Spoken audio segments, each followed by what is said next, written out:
કારણ કે આપણે જાણીએ છીએ કે નરેન્દ્ર મોદીએ આ જે પ્રોજેક્ટ જે હતો એ 2013માં મોદીએ બુલેટ ટ્રેન માટે જાહેરાત કરી હતી. એને આજે 13 વર્ષ થઈ ગયા છે. 4 વર્ષ પહેલા 2017માં ભારતના વડાપ્રધાન નરેન્દ્ર મોદીએ જાપાનીઝ કાઉન્સિલર શિન્ઝો આબે સાથે દ્વારા અમદાવાદમાં ફાઉન્ડેશન સ્ટોન મૂક્યો હતો, અમદાવાદના સાબરમતીમાં. તો આજે આપણે જાણીએ છીએ કેટલા બધા વર્ષો થઈ ગયા છે 2017 થી લઈને આજ સુધીના. તો સમગ્ર પ્રોજેક્ટ માટે જમીન સંપાદનનો મોટો વિવાદ ઉભો થયો. સરકાર એનું વળતર આપવા માંગતી નથી. ઘણા બધા પ્રશ્નો સરકારે પોતે જ ઉભા કર્યા હતા. તો આ સિવિલ વર્ક જે છે એ સરકારે વારંવાર જાહેરાત કરી 97% પૂરું કરી દીધું છે. તો ચાલુ કેમ નથી થતી? કેમ વારંવાર એને મુદત લંબાવવામાં આવી રહી છે?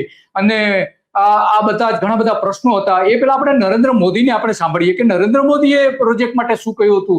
બહુ ઇન્ટરેસ્ટિંગ છે, ઘણી બધી વાતો કરી હતી, ઘણું બધું કહ્યું હતું, એ પણ સાંભળીએ. ભાઈઓ બહેનો, વિકાસ કોને કહેવાય, વિકાસ કેવી રીતે કરાય?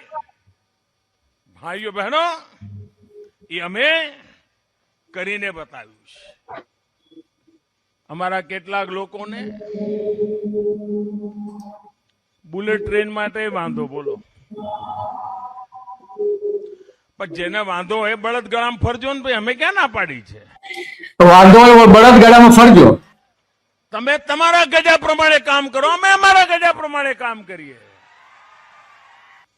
ભાઈઓ બહેનો, તમે મને કહો, અમદાવાદ મુંબઈ બુલેટ ટ્રેન બને તો આખો આપણો ભરૂચ જિલ્લો વચ્ચેથી આમ કાપીને ટ્રેન નીકળશે કે નહીં નીકળે? ત્યાં જે કામ ચાલશે મજૂરીનું, આપણા લોકોને રોજગાર મળશે. વડોદરાની અંદર જાપાન દ્વારા ચાલવાની છે અને જાપાનની અંદર જઈને જે ખર્ચો કરવો પડે વગર ખર્ચે આપણા ગુજરાતનો અને દેશનો જવાનીઓ ત્યાં હવે ભણતો થવાનો છે અને આખું આ નવું વિજ્ઞાન શીખવાનું છે. આ રેલવે થશે આવડી મોટી, નવા નવા પુલ બનશે, ક્યાંક જ્યાં લોકોના ઘર હશે તો એલિવેટેડ બનશે. તમે મને કહો, જે સિમેન્ટ, એ સિમેન્ટ આપણા દેશનો હશે કે નહીં હોય? એમાં કામ વધશે તો ભારતના જવાનીઓને ત્યાં કામ મળશે કે નહીં મળે? એમના સમયે પણ આંબા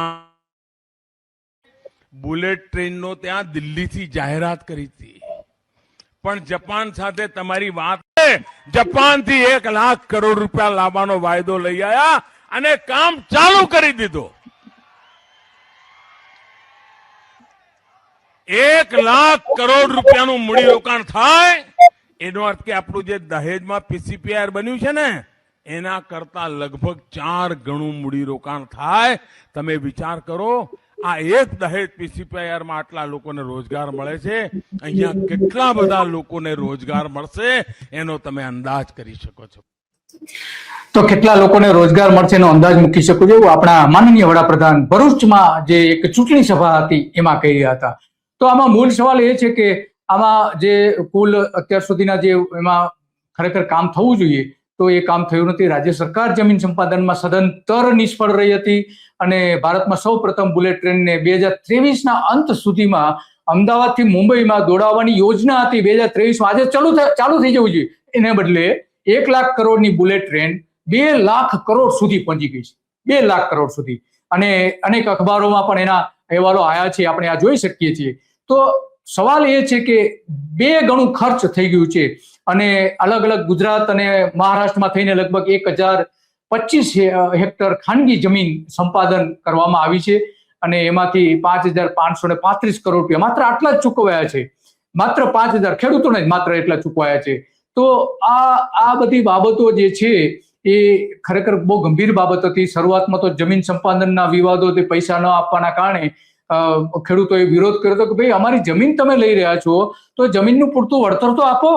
તો પણ એ આપવામાં આવ્યું હતું. એના કારણે નરેન્દ્ર મોદીનું આડેધડ આયોજન, બુલેટ ટ્રેન રૂટની ડિઝાઇન જે બની છે એ 5 વર્ષ પછી બની હતી, એની જે આખી જે જાહેરાત કર્યા પછી.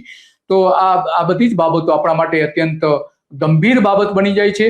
અને ગંભીર એટલા માટે બની જાય છે કે આ જે ખરેખર તો ભૂપેન્દ્ર પટેલના સમયમાં આ બની જવી જોઈતી હતી, પરંતુ એ બની શકી નહીં. આપણે જોઈ શકીએ છીએ કે આ રીતે ભૂપેન્દ્ર પટેલે પણ વારંવાર આ યોજનાઓથી લઈને એની મુલાકાતો લીધી હતી, ડિઝાઇનોની ચર્ચા કરી હતી, બધું જ કર્યું હતું. તો સૌથી પહેલી જે નિષ્ફળતા છે નરેન્દ્ર મોદીની છે, પછી સૌથી મોટી નિષ્ફળતા આપણે કહી શકીએ કે આપણા ભૂપેન્દ્ર પટેલની છે.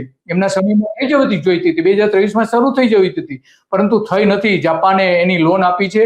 મેક ઇન ઇન્ડિયા પ્રોજેક્ટ ના ધજાગરા ઉડી ગયા છે. ભારત જાપાન વચ્ચે 2017માં 1.08 લાખ કરોડ કરોડના પ્રોજેક્ટ જે હતી અને 508 કિલોમીટર આ જે રૂટ આપણે જોઈ રહ્યા છે. તો મહારાષ્ટ્ર સરકારે બુલેટ ટ્રેનની આ રીતે જાહેરાત પણ નરેન્દ્ર મોદીની વારંવાર જાહેરાતો પણ સરકારે આ રીતની આપણે જોઈ રહ્યા છે. તો એ સરકારે જાહેરાત કરી હતી એની વાત હતી. તો આ બધી મૂળ બાબત એ છે કે આપણે નરેન્દ્ર મોદીએ જે સપના બનાવ્યા હતા એ સપના બતાવવામાં એમણે લોકોને મત મેળવી લીધા. અને 21 કિલોમીટર તો આપણે જાણીએ છીએ કે 21 કિલોમીટર તો એનું ભૂગર્ભ ભોંયરું બનવાનું છે. મહારાષ્ટ્રમાં ફ્લેમિંગો અભયારણ્યને નુકસાન થવાનું છે. અભયારણ્યના પણ પ્રશ્નો ઉભા થયા હતા, ઘણા બધા પ્રશ્નો ઉભા થયા હતા, પરંતુ સરકાર એ નિવારવામાં નિષ્ફળ રહી હતી. અને ગુજરાતમાં 1000 હેક્ટર જમીન એક્વાયર કરવાની થતી હતી, તો એ પણ કરવામાં પણ ભારે મોટો વિલંબ થયો હતો. ખેડૂતોએ ભારે વિરોધ પણ કર્યો હતો. ભાઈ, અમારી જમીન લો છો તો અમારે જમીનનો જે બજાર ભાવ છે, બજાર ભાવ તો આપો, કારણ કે અમે એમાં બેસી શકવાના નથી. આ જે બુલેટ ટ્રેન છે એમાં જે શ્રીમંતો છે જ બેસી શકવાના છે. તો આ બધી વાત હતી અને આપણે એટલા માટે આજે વાત કરી રહ્યા છે કે બુલેટ ટ્રેન મોંઘી થઈ ગઈ છે અને હવે માત્ર ને માત્ર શ્રીમંતો સિવાય કોઈમાં બેસી શકવાનો નથી, મધ્યમ વર્ગ પણ બેસી શકવાનો નથી. સિવાય કે ક્યારેક થોડો ખર્ચ કરીને એકાદી વખત બેસશે, પરંતુ એમાં એનો જે મોટો લાભ જે ઉઠાવવાના છે એ ઉદ્યોગપતિઓ અને મોટી કંપનીઓના જે સીઈઓ છે એ જ એનો લાભ ઉઠાવવાના છે.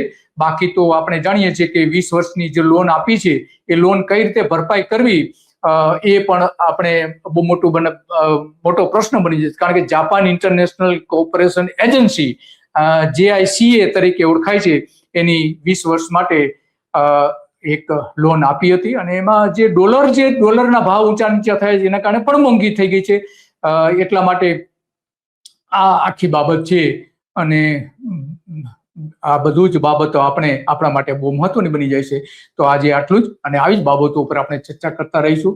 અને સરકારની બાબતો જ્યારે પ્રજાના પૈસા વેડફાતા હોય છે ત્યારે, કારણ કે 1 લાખ કરોડનું જયારે તમે ટાર્ગેટ આપો છો ત્યારે અત્યારે 1,86,000 કરોડ તો થઈ ગયા છે અને પૂરી થશે ત્યાં સુધી તો મને લાગે છે કે જે નિષ્ણાંતોને પણ લાગે છે કે તમામ ખર્ચ જ્યારે જાહેર થશે, તમામ પ્રકારનું બધું જ આવી જાય એમાં, તો 2.5 લાખ કરોડ સુધી પહોંચી શકે છે એવી શક્યતા પણ છે. તો બસ આજે ચર્ચા કરતા રહીશું. નમસ્તે.